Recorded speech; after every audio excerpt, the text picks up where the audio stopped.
Meeting to order.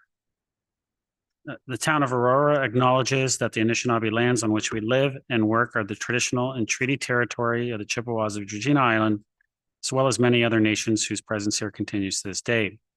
As the closest First Nation community to Aurora, we recognize the special relationship the Chippewas have with the lands and waters of this territory. They are the water protectors and environmental stewards of these lands, and as a municipality, we join them in these responsibilities. We further acknowledge that Aurora is part of the treaty lands of the Mississaugas and Chippewas recognized through Treaty Number 13, as well as the Williams Treaties of 1923. Shared understanding of the rich cultural heritage that has existed for centuries and how our collective past brought us to where we are today will help us walk together into a better future. Council, can I get a motion to approve the agenda? Councilor Gardner, Councilor Kim. Any comments or questions? Call vote. All those in favor? Opposed? That carries. Any declarations of pecuniary interest? Seeing none. Council, I'm going to start with 6.2 first, which is the 2023 year-end operating capital results as of December 31st, 2023. The recommendations that report number FIN 24-032 be received for information. Would someone like to move the recommendation? Councilor Kim, Councilor Thompson, any comments or questions on this item? Call the vote. All those in favor? Oh, you had a question? This is the second one, not the first one. Okay. All right. All those in favor? Opposed? That carries. So 6.1. The recommendations that report number FIN 24-031 be received, and 2, that the 2023 audit reports and financial statements for the year ended December 31st, 2023 be approved and published on the town's website. Someone like to move that recommendation? Councilor Thompson? Councilor Weiss? Any comments or questions on this item? Councilor Thompson? Thank you. Thank you. Through you to Mrs. Wainwright Van Kessel. We did speak about this earlier, but just perhaps for everybody that may be tuning in or around the table. On table 1, you talk about the deduction of 2 losses, one on the unrealized loss on investments for $829,000 and the second a loss on disposal of capital assets of $700,000. Could you provide some additional context as to what they relate to? Ms. Wainwright Van Kessel? Through you, Mr. Chair. So the first one, the unrealized loss on investments. This is a new requirement for recognizing in financial statements under PSAS. So this 829,000 represents the current market value, which would result in a loss on our principal protected notes. So principal protected notes gain value over time. So once they get to maturity, this loss would not be applicable. But at this point in time, there would be a loss if we were to actually sell those today. So as part of the new regulation under PSAS, we have to disclose this loss. The second item, the unrealized loss on disposal of capital assets for $700,000. For the most part, this represents the remaining unamortized portion of the town's disposed assets. So that means that the assets were replaced or disposed of prior to them reaching their financial useful life. Councilor? So would it be fair to say that these losses represent more from an accounting perspective than an actual dollar loss? Ms. Wainwright Van Kessel? Through you, Mr. Chair. Yes, that is correct. Thank you very much. That's it. Any other comments or questions? Councilor Gardner? Thank you, Mr. Mayor. Through you. To Ms. Wainwright Van Kessel, is there anything in this report that's concerning to you? Ms. Wainwright Van Kessel? Through you, Mr. Mayor. So there is nothing in the report that we are concerned about at this time. The auditors provided a unqualified opinion, so we're satisfied with the status of the audit. Councilor? Thank you very much. Thank you. Any other comments or questions? Council, we have no more, but we do have a presentation. Our auditor is running late. They're stuck in traffic. So at this time, I'm going to call a recess until they come here to give us the presentation, and then we'll be able to vote on the recommendation. Okay, so I'll call for a recess.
Are we back?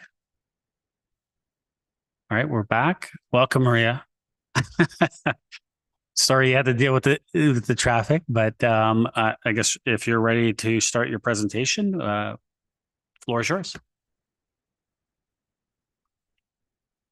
All right, so thank you for having me here today. I'm here to talk about the audit findings for the audit of Town of Aurora's financial statements for the year ended December 31st, 2023. I'll start on page 4 of our presentation. In terms of the status of the audit, at this stage, we've substantially completed all of our required audit procedures, other than what's noted on page 6, which is really the approval process for the financial statements. So that should be pending at this point.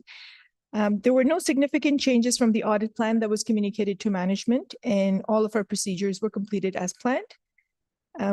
There were no unusual or fraudulent transactions that I need to report to you today. No significant control deficiencies that were identified as a result of our audit procedures. So all good news there. There were corrected and uncorrected adjustments that we'll discuss in a moment, but these adjustments were not material and thus no impact on our auditor's opinion.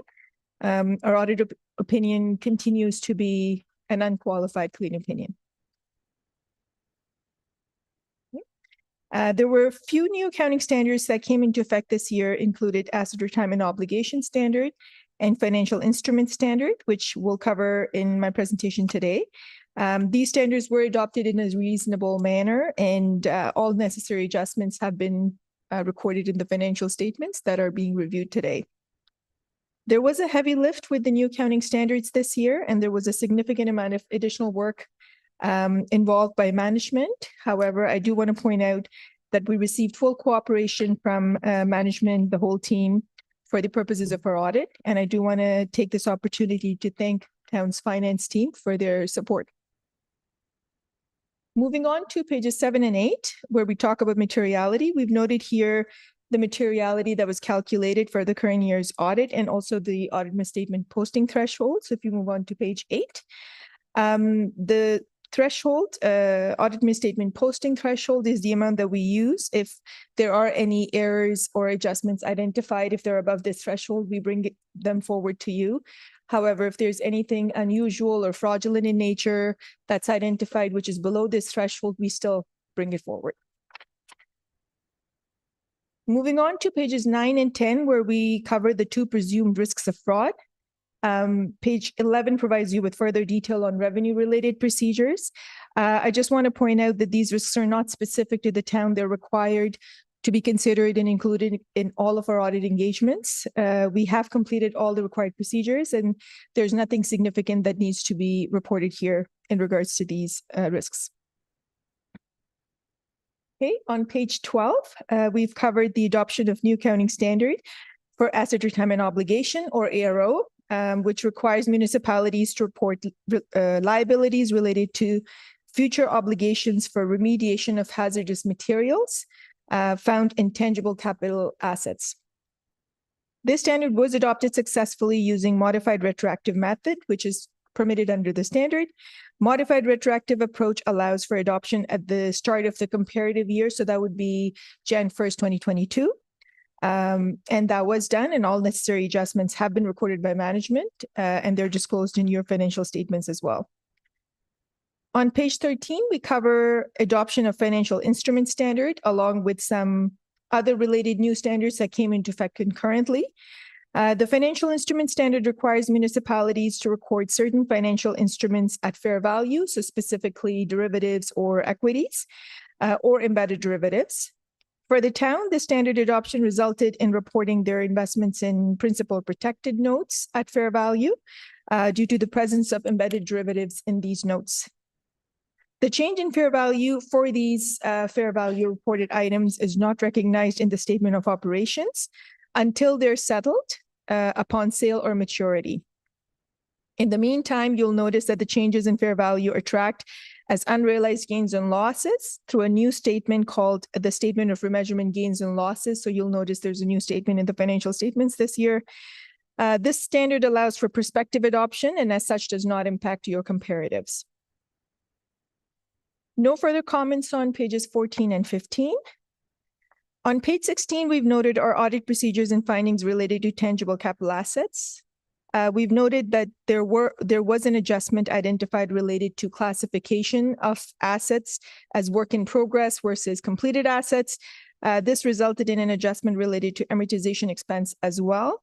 However, the magnitude of these adjustments was not significant or material on prior periods. So this was corrected through the current year, and your ending balances as of December 31st, 2023 are correct.